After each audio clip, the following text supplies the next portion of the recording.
You know, one of my favorite movies is a Denzel Washington movie. It's called Remember the Titans. And when he gets into the football stadium, he looks up in the football at the empty stadium and he says, "This is my sanctuary." And when I go to the Ocala sales, I go into that ring, into the ring where they sell the horses.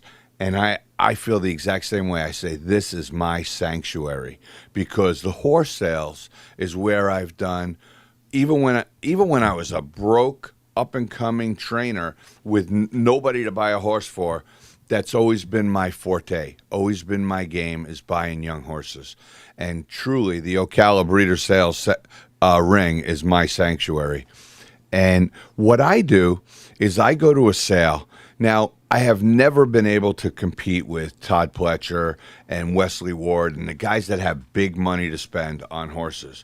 I have to go to a sale and I need to find a horse that they didn't notice but could be equally good. And I've done it many times over the years with Peace Rules, 85 and a 50, Citrus Kid, Lovely Isle. I mean, great horses that went on to grade one victories, but I had to find them and buy them for a lot less money, and I had a hope that somebody with more money than me couldn't buy that horse. And I've been very, very successful at that. And what I do is I'll go to the Ocala sale. It's an 1,100 horse sale, and we spend 5 or 6 days before the sale watching every single horse run past. And I make a very specific point not to look at pedigree. I look at the horse. I want to see the individual, and I want to see the way that horse hits the ground. I want to see the way his legs break out in front of him, the way his knees snap outward, and the way his foot hits the ground. And when that foot hits the ground, I want to see the power of his hind end, because we all know, one thing we know about horses, the engine is never in the front, not in the good ones, it's always in the back. And I want to see that engine kick in, and I want to see the thrust of that horse going forward to his front legs. So I watch that horse every step of the way. They usually work a quarter of a mile or an eighth of a mile, and I'll watch that horse run that quarter or eighth of a mile. And at the same time, it should be, to me, I call it poetry in motion. The head, the shoulder, and the rear end are all going in positive motion together. They're all working very, very tight together to form. I'll grab an owner. I'll see a horse that I really like, and I'll play him back the slow motion video of a horse that I'm just absolutely enamored with. And I'll say, now that's poetry in motion. The head is bobbing up and down at the right time. The front legs are coming out at the right time. And the thrust of the rear end is just incredibly powerful. So that horse has to pass that aspect. When that horse, I would say for every 10 horses out of those 1,100 that run past me, 2 of them make my list as far as the way they move. So I'll watch 1,100 horses go by. I'll have what we call a short list of about 220 to 240 horses that have made my cut, made my list by the way that they move past me.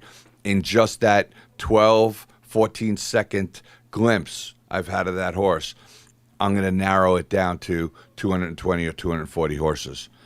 Now, what I do at the end of that under tax show is I'll take that 240 horses and I'll open. We have these catalogs. Each catalog has about 600 horses in it. And when we open it, it's got the entire family for that particular horse. Now, I'll make my comments over here, like this particular horse where I opened to this horse, hip number 875, and it says steady. So that means the horse was steady, had a steady action to it, but didn't necessarily make my cut. You know, it's not a positive comment from me. I will look at those horses that did make my cut, and now I will eliminate a few on pedigree.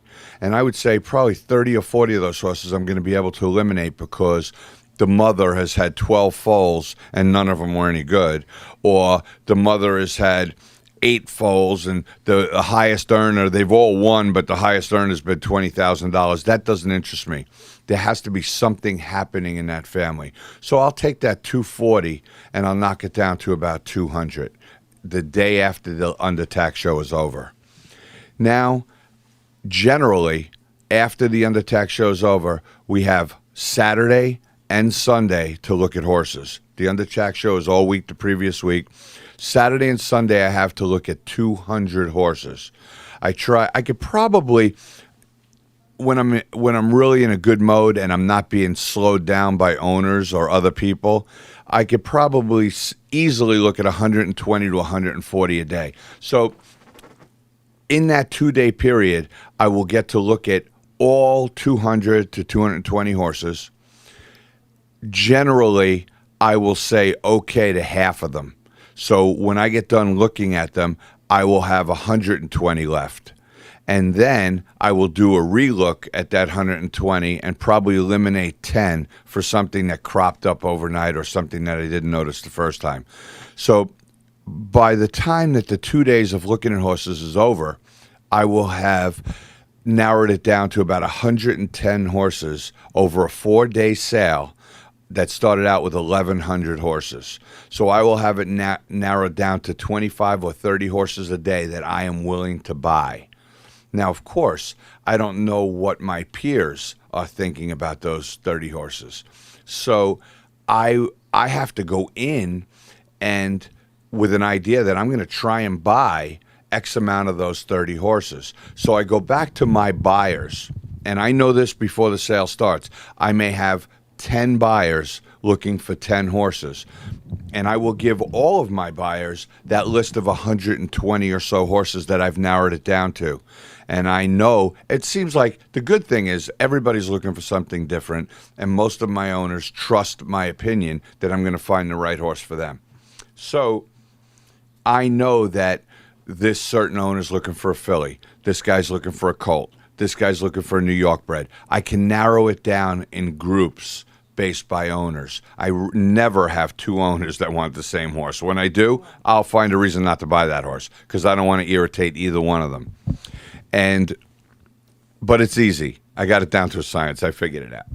So we'll go into that. We'll go into the first day of the sale. Maybe I'll have 25 or 30 horses on my list scattered out throughout the day out of those 200 or so, 250 that are going through the ring that day.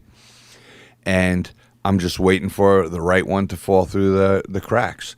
And when I buy a horse, I immediately tell the owner who I feel I bought the horse for, hey, we got a horse. I got your horse. I got your hip number 172. Take a look. And that owner will now go on the computer, watch the replay, get all excited, look at the pedigree. I'll tell him why I like the horse. I'll tell him why we bought the horse. And I might buy 2 horses in a row or 3 horses in a row. It's happened. And tell you a funny story. Last month I was at the May sale, and I got a guy that wants hip number 174 and a guy that wants hip number 175. And I bought hip number 174, and I was so excited that I forgot to bid on 175.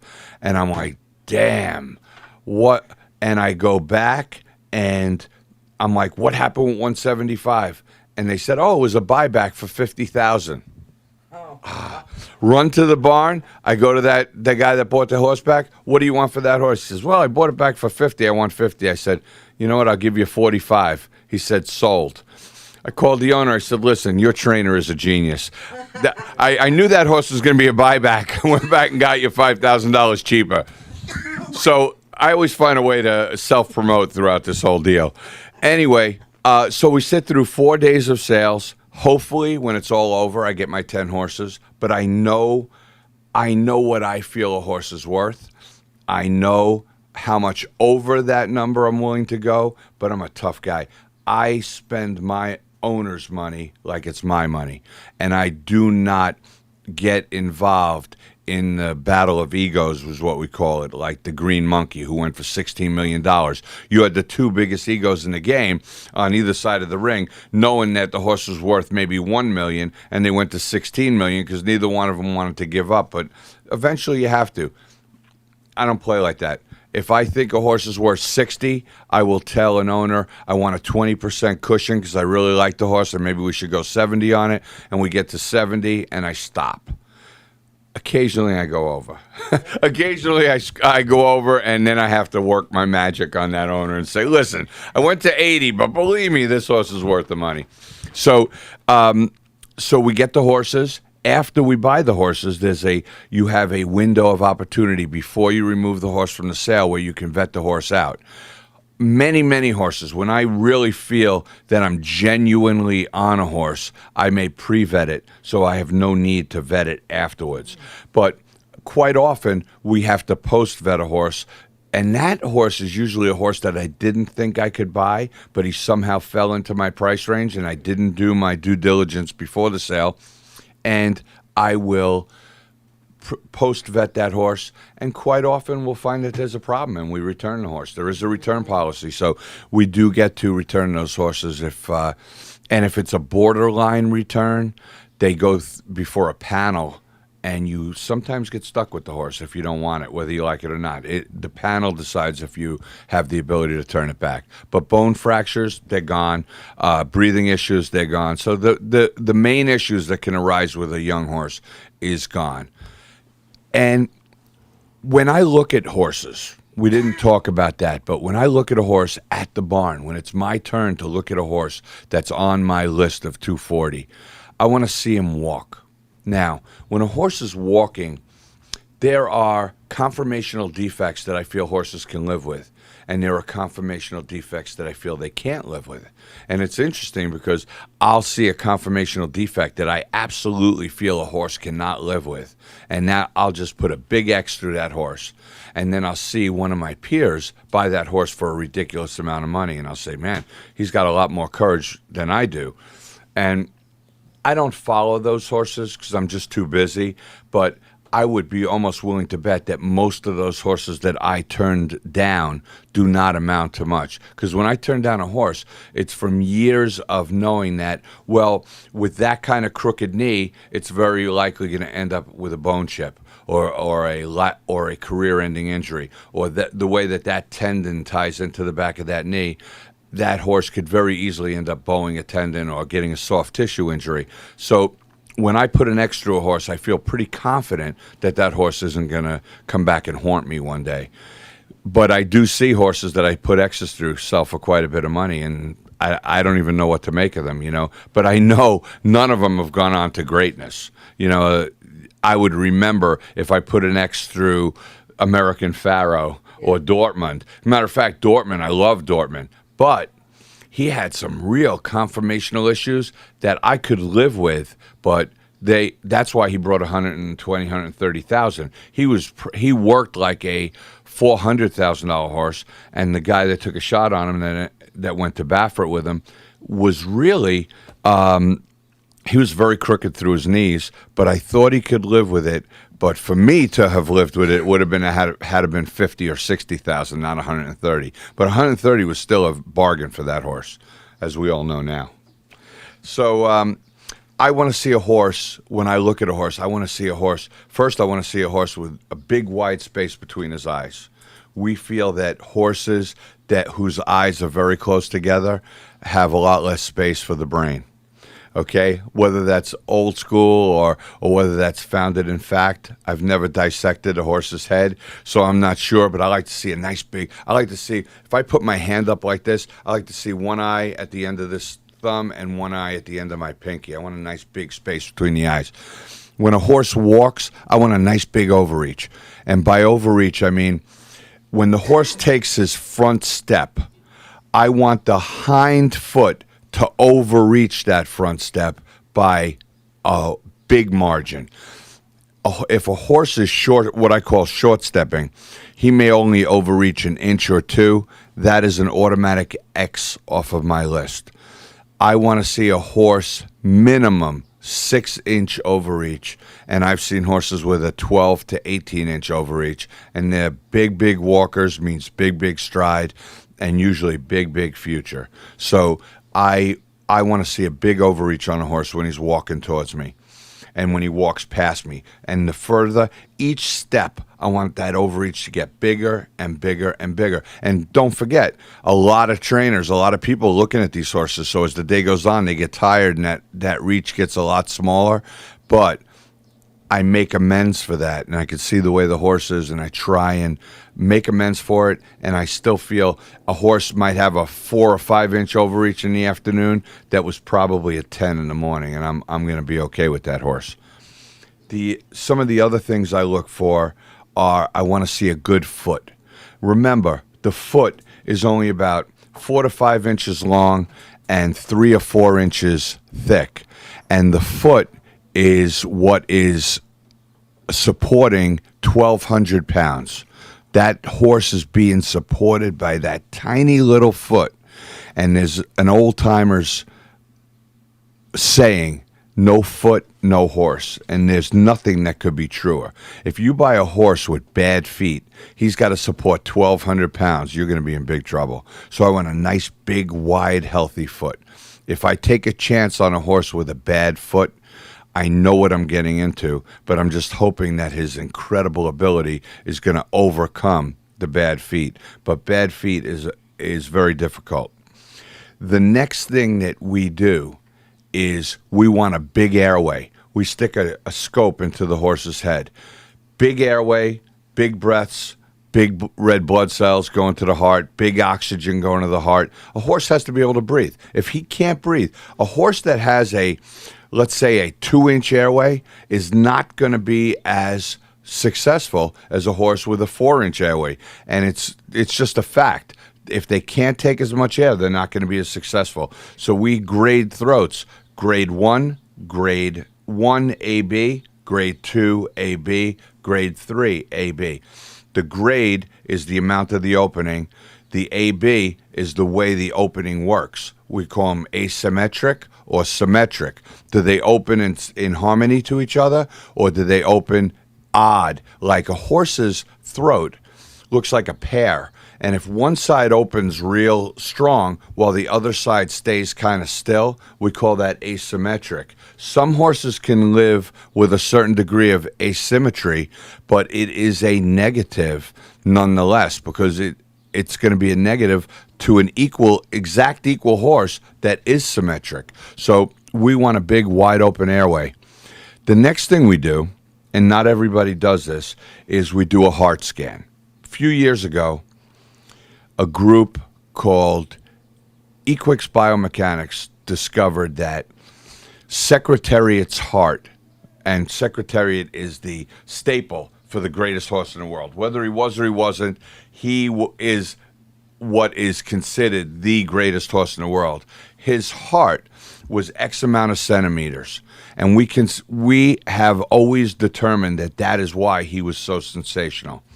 Now we scan hearts, and we can actually look at the scan of a heart and say, you got a chance for this horse to be a great 1.25 mile horse, or this horse's heart is in this group, which only produces sprinters, or this horse's heart is in this group, which only produces milers, and this horse's heart is in the Secretariat Elite group. Ahmed Zayat, who, like him or don't like him, I happen to love him because he's great for this game, has American Pharaoh in the Triple Crown. And by the time you see this, you'll already know how he did in the Triple Crown. But that horse right now is the greatest horse in America today. And Ahmed Zayat, he will not buy a horse without scanning his heart. And he's had not Zenyatta. He had Escandrea, and he's had some great horses. Painter. I mean, you look at the history of Ahmed Zayat, and it's phenomenal. He has one great horse after another. This year alone, I forget the horse, but he had 2 or 3 horses that were pointed for the Derby. And every one of those horses passed the heart scan. So for $300-400 to not scan a horse's heart, really you're not keeping up with the next guy over. So we put all this together: the walk, the head, the intelligence, the way the horse moves, the thrust, the overreach, the heart, the airway, and we get those few horses where the bell goes off, the light goes on in every single category, and those are the ones that become racing's elite. There's an exception to every rule. There's a great little ball player, but most of the great ball players look like great ball players. There's great small basketball players, but most of your basketball players are 7 feet tall. But there's a couple great ones. Bobby Ussery, Bobby Ussery was a great jockey, but he was tall and he had weight problems. There's an exception to every rule, And in horses, there's lots of exceptions. But when you get a horse that lights up every category that we've just discussed at the sales, you know going in, you have a great chance to come up with a great horse. The problem is, no matter how perfect your horse is, he has just as good a chance of stepping in that hole or stepping on that rock or having that stray cat run in front of him and spooking him or flipping over in the starting gate or getting hurt in the stall or getting cast up against the wall or having another horse run into him on the racetrack like happened to one of my horses today. He has the same chance of something going wrong as every other horse. So a lot of great horses never make the races, but a lot of great horses do. And at the sales, we're at least starting with what we hope is a great horse. And then we need a little bit of God and luck on our side to get to the races.